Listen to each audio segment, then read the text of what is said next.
सभी सनातन प्रेमियों को कोटि कोटि प्रणाम।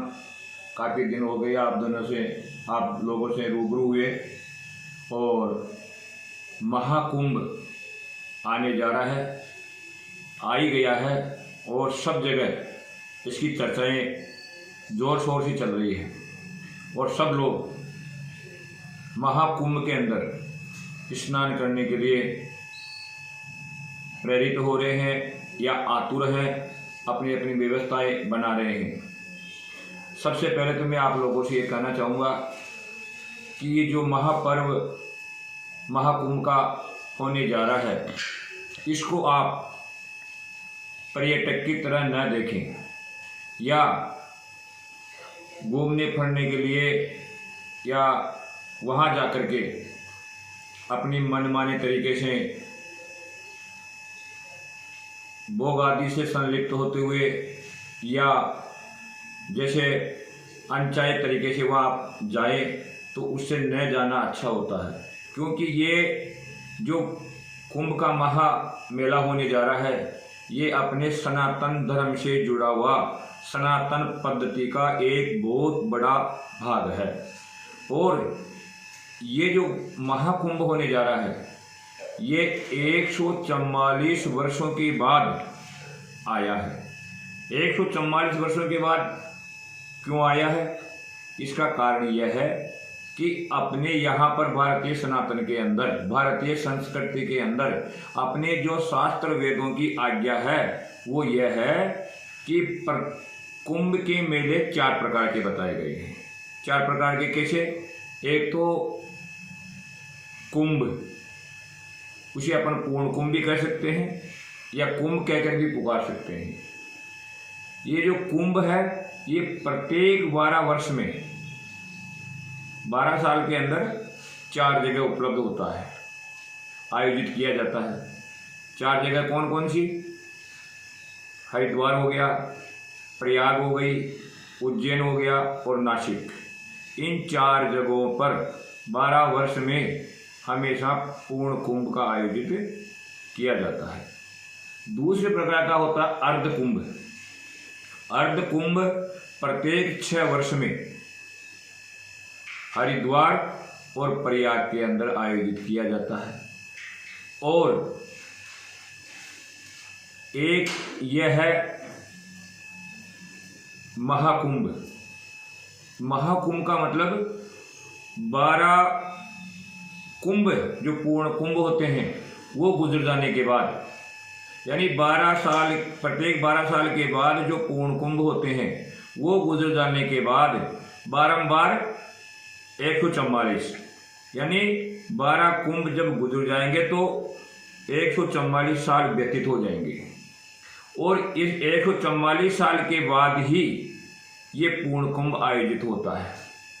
तो इस बार जो कुंभ आप स्नान करने के लिए जा रहे हैं ये पूर्ण महाकुंभ है और इसको आप धार्मिक दृष्टि से ही, आध्यात्मिक दृष्टि से ही स्नान करने का मानस बना करके जावे। ये नहीं कि वहाँ पर अपन नाना प्रकार के आनंद लेंगे, ऐसी मानसिकता नहीं होनी चाहिए। क्योंकि बताया गया है माघ का महत्व क्या है। माघ के महीने का 7 में जो पूर्ण महाकुंभ होने जा रहा है उसका महत्व क्या है?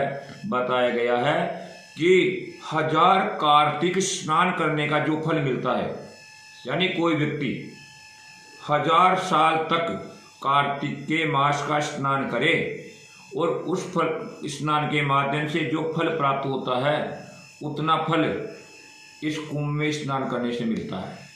साथ ही कोई व्यक्ति 100 वर्ष तक माघ के महीने में प्रयाग में जाके स्नान करे तो उतना फल इस कुंभ में स्नान करने से मिल जाता है। साथ ही कोई व्यक्ति वैशाख के महीने में और नर्मदा जी के अंदर जाकर के 1 करोड़ बार स्नान करें।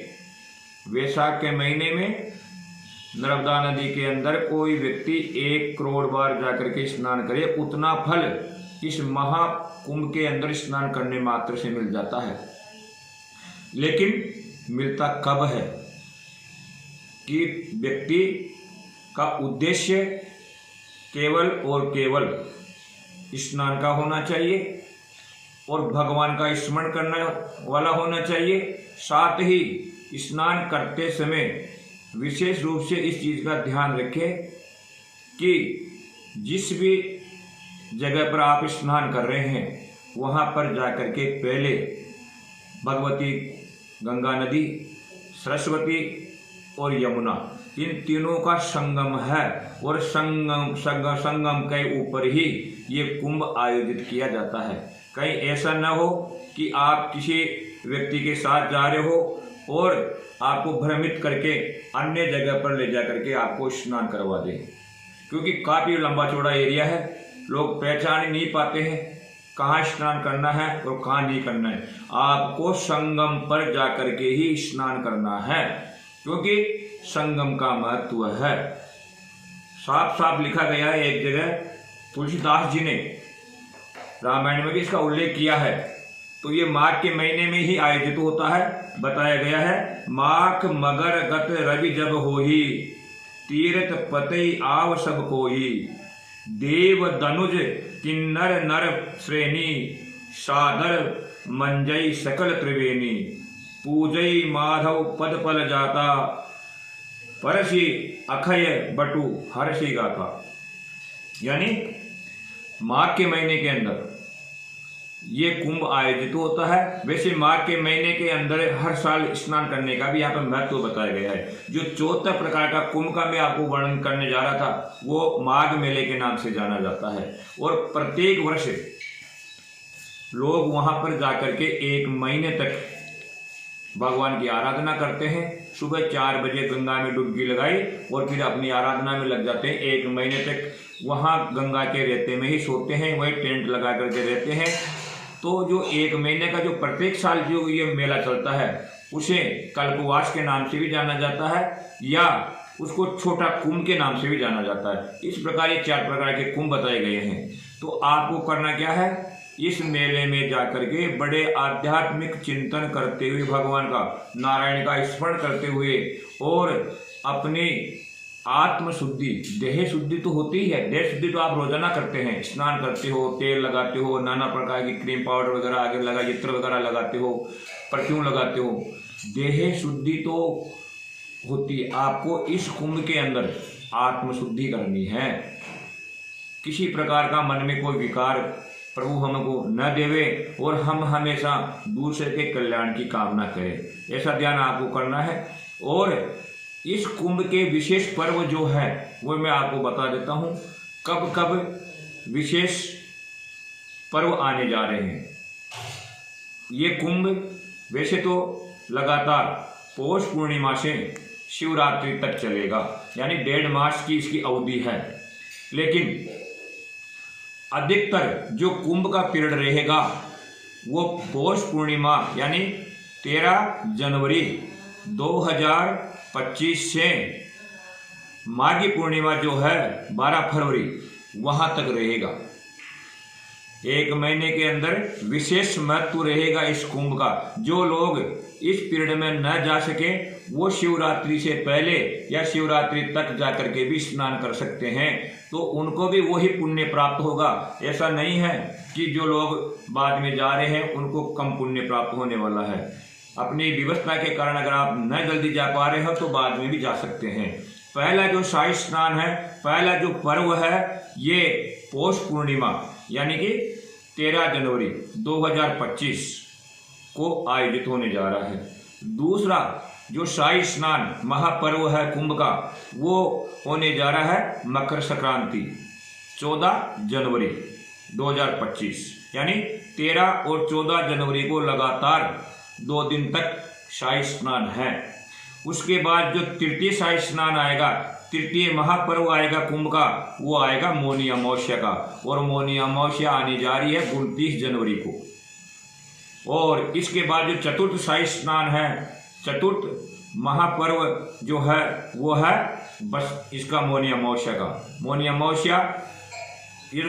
अमावस्या का तो तृतीय स्नान है। चतुर्थ स्नान रहेगा बसंत पंचमी का। ये बसंत पंचमी 2 फरवरी की होगी।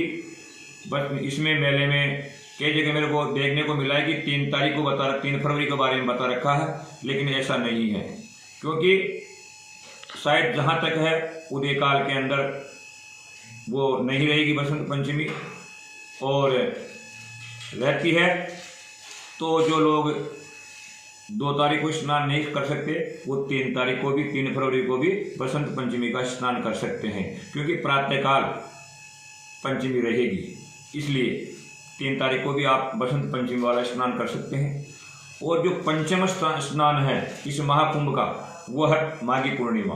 माघी पूर्णिमा का मतलब 12 फरवरी। इस रोज 1 महीने का पीरियड गुजर चुका होगा महाकुंभ का, और जितने लोग हैं करीब करीब स्नान कर चुके होंगे। बड़े बड़े अखाड़े जो वहाँ पे अभी प्रवेश कर रहे हैं, वहाँ पर लगातार जो तपस्या कर रहे हैं लोग, वो अखाड़े भी 12 तारीख के बाद उठना आरंभ हो जाएगा, लेकिन कुंभ जारी रहेगा। कुंभ रहेगा षष्ठम स्नान, छठा स्नान जो है महाशिवरात्रि का, यानी 26 फरवरी के रोज पूर्ण स्नान हो चुके होंगे। इस प्रकार इन तिथियों को या इन तिथियों के अलावा भी आप रोजाना के हिसाब से जाकर के नॉर्मल दिन भी जाकर आप स्नान करेंगे तो आपको पुण्य की प्राप्ति होगी, आपको आध्यात्मिक विकास होगा आपका, और भगवान आप पर कृपा बनाएंगे। आपके नाना प्रकार के ज्ञात अज्ञात जन्म जन्मांतर के जो पाप है उनमें क्षय होंगे और आपको भगवत भक्ति की ओर अग्रसर होंगे। जय राधे, जय श्री कृष्णा।